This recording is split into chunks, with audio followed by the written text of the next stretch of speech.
So Scott is figuring out what he wants to do with the steak. These are delicious looking steaks, our big hunks of meat. And Scott has an extra bonus lesson for us on how to use our tongs properly. So to all the women, ladies, to all the women in the audience, when you pull tongs out of the cupboard, I'm sure you open them and you use them for whatever you're going to do. Pick up steak, you're going to pick up a piece of chicken off the grill, whatever. That is not correct. The only correct way to use tongs, pull them out of the cupboard, open them, and give them 2 or 3 chest clicks. like this? Yeah, exactly like that. And then, after you have used them, or as you are using them, you give them more test clicks. I know for a fact that there isn't a guy on this planet that doesn't click his tongs over and over. So ladies, click those tongs. So when you're preparing steaks, a lot of people make the mistake of salting, putting marinades or salt on the meat prior to cooking it. If you do that and let the salt sit, it's going to draw all the moisture out of the meat. So, and it'll leave it dry. So what you want to do is, if you're, whatever you're going to use spice-wise, leave the salt out. You can salt it after you have cooked it.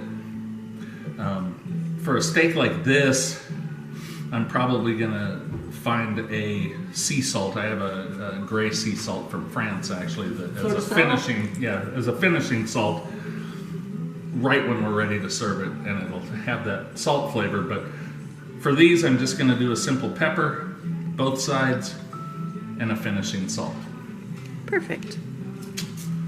Learn something new every day, because I was taught, even from just not too long ago, from America's Test Kitchen, to put salt on the steaks. Tracy, what are you doing here? I am putting some garlic Parmesan butter on some halved Brussels sprouts. And I'm just going to stir it all up, because we are going to roast up these beautiful bad boys in the oven and have some garlic Parmesan roasty sprouts. Yum. It's going to be delicious. So we're actually getting 3 chefs today, which is a bonus. And I love No, it. because we're having 4, because Karen's going to work in a minute. Oh yes, I'm going to put, Karen is working at the moment. She's currently behind the scenes, behind the camera, but soon she will be in front of the camera as well. So as you can see, this video is a little bit different than normal, but we are having a lot of fun. We're good friends that have known each other for many years. 44 going on 45. Did you really have to say that? Yes. Really? You told me you're not that old. I'm not that He old. lied. They met in the birth ward. I'm only 44. I met her, she met me when I was born. So she was already like 20 or 30. Don't believe him. So Trust there. me, don't believe I him. think we have a little bit too many sprouts for the garlic Parmesan butter. I'm going to just add a smidge of olive oil. What I'm going to do is add some garlic bread. But I'm using the pre-made garlic butter from Winco right here. Whoops. So good. It's the most delicious. Whoops, it's coming off because I already have it open. There we go. So good, and just ignore the date. It says 2/8. It's been in the freezer. Best garlic butter on the planet. It's so good. Best on the planet. So we are toasting.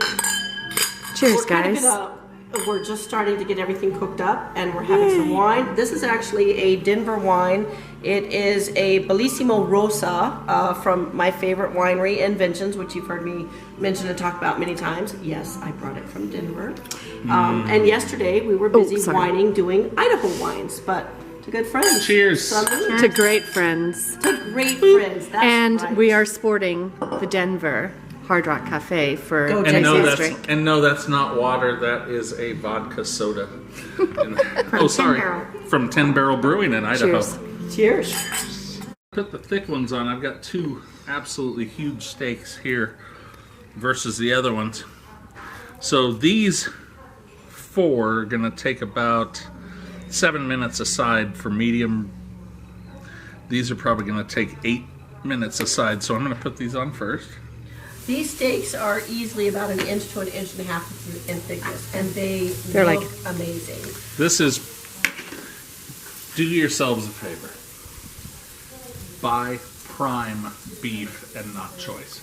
That's my best advice. Prime will give you this marbling that goes throughout the meat, whereas Choice won't have that. This is fat. Fat is flavor. Even though you And trim it's- some, right?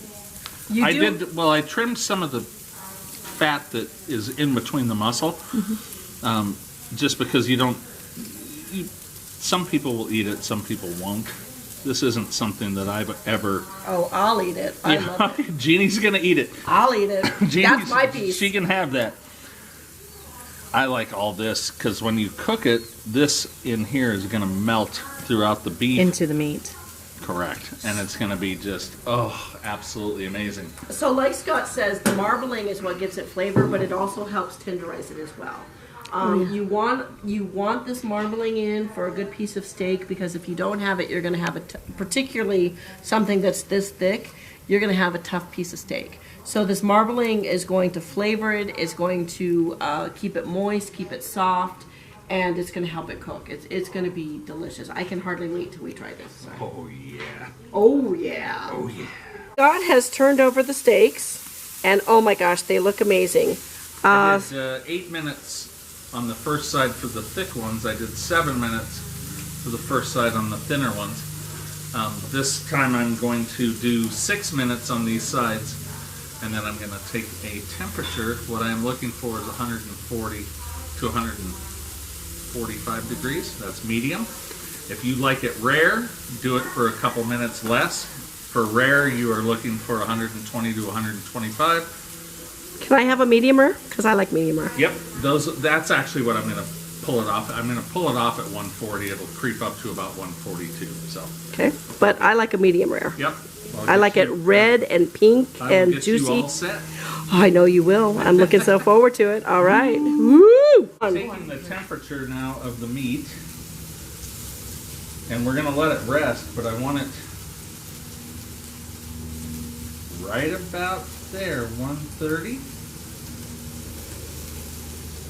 And how long did you have it on? Well, we're going to rest it. I did 8 minutes the first side, and so far it's been 6 minutes the second side.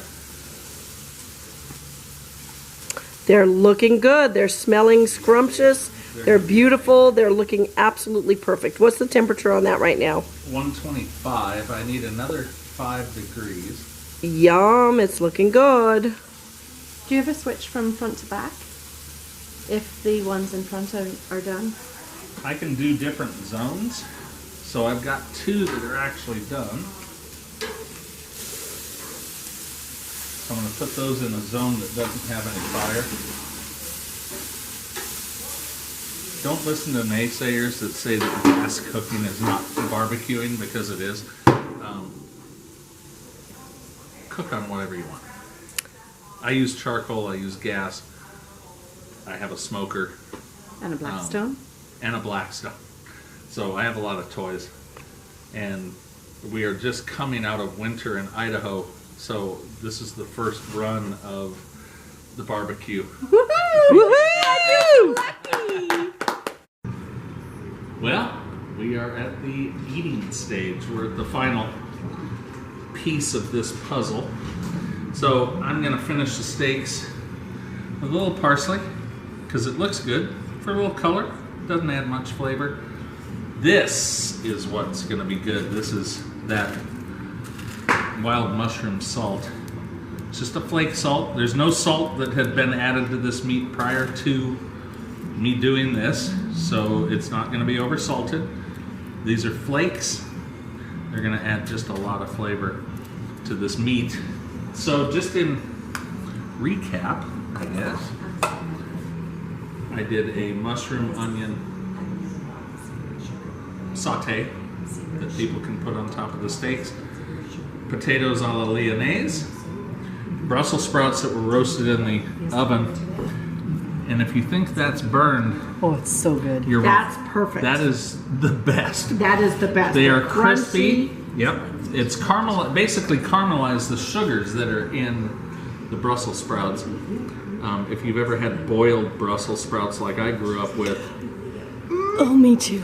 so you roast them and it caramelizes, it gives them a sweet flavor, but it still has that earthy earthy, crunchy, bitterness and crunchiness. and salty, and it's just perfect. So, It's all the taste. Yeah. So we are going to eat and enjoy. And it's been fun. And cheers doing to the that. whole, And cheers. yeah, it's been fun doing the whole guest chef thing again in the actual house as In the opposed to actual out in the house. backyard. In the Idaho. In the Idaho. In the Idaho. So hey, if you're ever in Idaho, Look, Scotta. yeah. Swing by.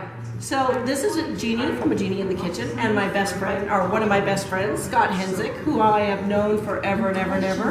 Our videographer, who's a little shy, Karen. She is a little shy, Our Karen. lovely Tracy, Andrew, and Elena. And we're going to be dining and eating this wonderful steak and And having some more wine. having some more wine. Cheers. Cheers. Wow. I love